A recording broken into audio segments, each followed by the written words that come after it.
Falando sobre gestores, você trabalhou um bom período como diretor executivo e no Vasco chegou agora ao lado do Rodrigo Caetano, na minha opinião, são os dois principais diretores executivos do país, pelo menos em termos de mídia, né? Porque tem muitos bons trabalhos que às vezes não têm a mesma exposição midiática. Mas quando você fala diretor executivo, vem na cabeça Rodrigo Caetano e Alexandre Matos. Sei que você trabalhou com ele, já havia até um relato seu, não me recordo agora em qual podcast você comentou sobre o Alexandre. Queria ouvir um pouco mais de você. Como é que você vê a chegada do Alexandre ao Vasco? E aí tem um detalhe, você falou muito de choque de cultura, e já está acontecendo um choque de cultura no Vasco nesse momento. Porque quando sai o anúncio, Vasco contrata Alexandre Matos. Aí o torcedor, é agora, irmão. Agora a gente vai contratar todo mundo. Pô, segura as cabritas que meu boy tá solto. Quer o melhor jogador do mercado, a gente vai fazer a farra. Sendo que o Alexandre Matos chega num clube com uma característica diferente hoje, que tem um dono.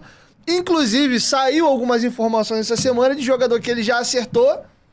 Tem um fato curioso, vamos lá. O presidente do News Old Boys, essa semana, deu uma declaração de que, olha, a proposta do Vasco está aceita, mas o negócio não está sacramentado ainda. Como assim? Porque o Alexandre foi, negociou, o News Old Boys aceitou a proposta, o jogador aceitou o salário, mas o principal ainda não tem, que a 777 não liberou ainda para concretizar o negócio. Ou seja, tá tudo pronto e ao mesmo tempo não tem nada pronto, porque se a 777 não liberar o investimento, tu não faz. E eu acredito que pra ele tá sendo muito difícil, porque ele, Primadonna, Caetano, no clube associativo, irmão, a gente confia em você, te delega. Se der errado, eu vou te cobrar depois. Mas nesse momento o torcedor do Vasco tá incomodado, porque, pô, que adianta ter o Alexandre Matos aqui se ele é todo podado, todo limitado?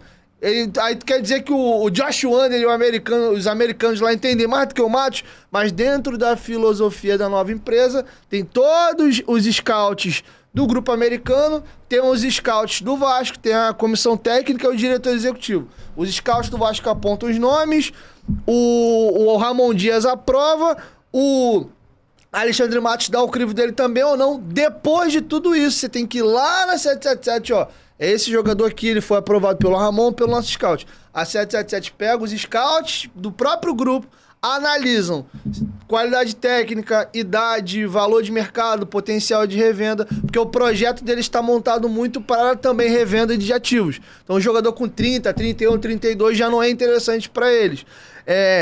Então, esse é um choque de cultura que a gente está tendo nesse momento. A expectativa do torcedor, chegou o cara que contrata, mas esse cara agora tem uma empresa que tem um dono ao lado que, irmão, segura aí, eu confio em você, mas só vai poder se movimentar comigo. Então, fala um pouco de como é o Alexandre Matos, da experiência que já teve de trabalhar com ele, e ao mesmo tempo também curioso ver ele trabalhando dentro desse novo modelo.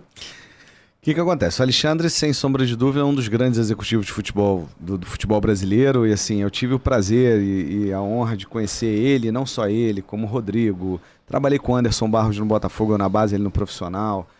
O Felipe Ximenes, que para mim é outro craque dentro da gestão executiva de futebol. Vários outros. O Carlos Brasil, o Noval começaram depois de mim lá no Botafogo, no Flamengo, depois vieram, enfim. Eu tenho o André Figueiredo, que está no Corinthians, vou falar aqui. Por quê? Porque nós, e eu fiz parte, ajudamos a fundar a Associação Brasileira dos Executivos de Futebol, que é a ABEX. Eu não faço mais parte hoje, porque eu saí da função e não faço mais parte. Mas lá atrás eu era da base do Botafogo e eu ajudei junto a quando veio a ideia e tudo. Primeiro encontro foi na Barra da Tijuca, eu tava e tudo mais, e a gente conseguiu montar a ABEX. Da mesma maneira que nós conseguimos montar um movimento de futebol de base, para acabar com aquela coisa de ficar roubando jogador. Esse foi um movimento que começou aqui no Rio de Janeiro, comigo, com o Noval e com o Brasil, na época eles estavam no Vasco, no Flamengo, Humberto Rocha no Vasco, Bruno, que estava no Fluminense, que agora está no Fortaleza.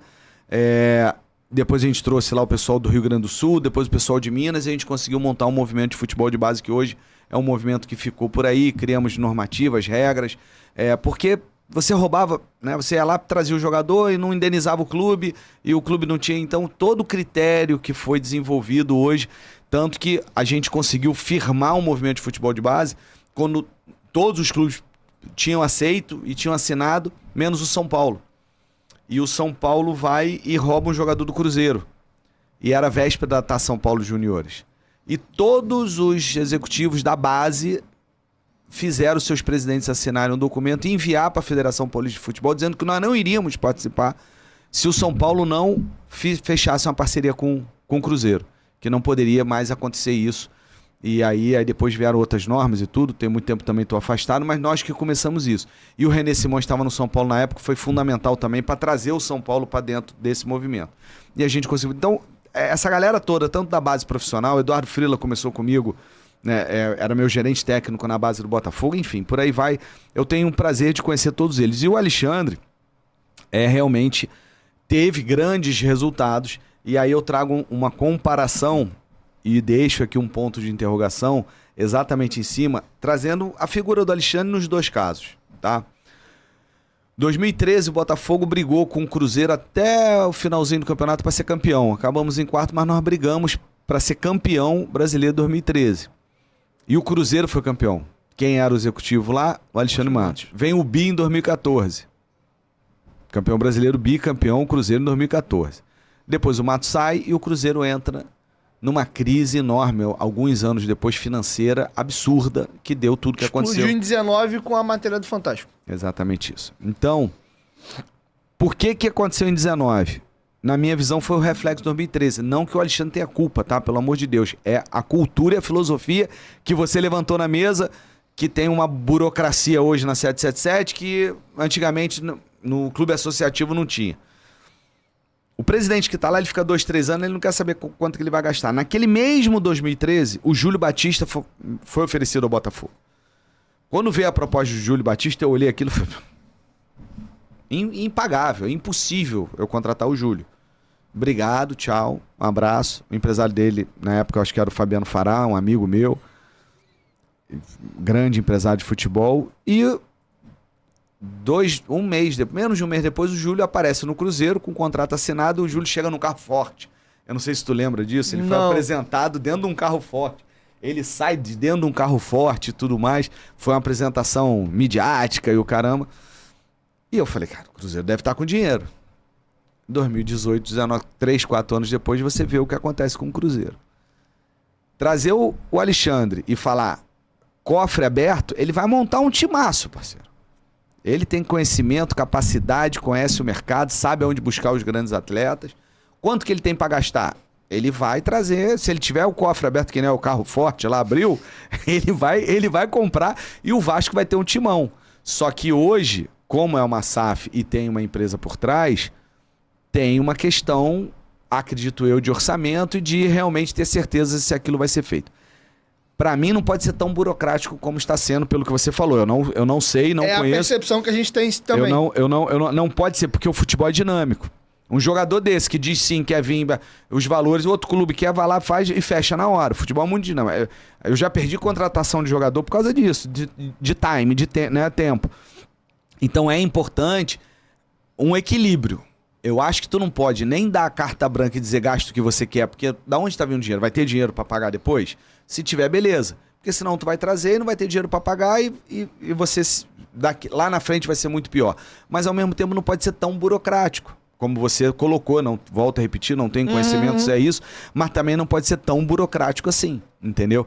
Então é uma questão de equilíbrio. Agora, que ele é um excelente profissional, isso aí o Vasco está muito bem servido de executivo, como veio o Rodrigo na época que o Vasco estava na segunda divisão.